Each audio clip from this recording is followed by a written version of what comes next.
झील है जो कि खिरफाक, गलगत बल्तिस्तान, पाकिस्तान में कुराकरम पहाड़ी सिलसिले में वाक़ है। सियाहों के लिए झील देखने के लिए बेहतरीन महीना जुलाई और अगस्त है।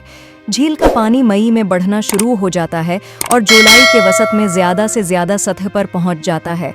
सर्दियों के मौसम में बर्फ़ पूरी को अपनी सफ़ीदी में ढांप लेती है और खूबसूरत नज़ारे देती है। ये झील अपनी मकामी मछलियों के लिए मशहूर है। झील और उसके माहौल एक अहम जंगली हयात के मस्कन के तौर पर काम करते हैं। इस झील में हज़ारों ट्राउट्स और देसी मछलियाँ पाई जाती हैं। ये झील खिरफक गांव से 2 किलोमीटर से 8.2 मील के फासले पर वाक़ है और ये तकरीबन 3 घंटे की मसाफत पर है।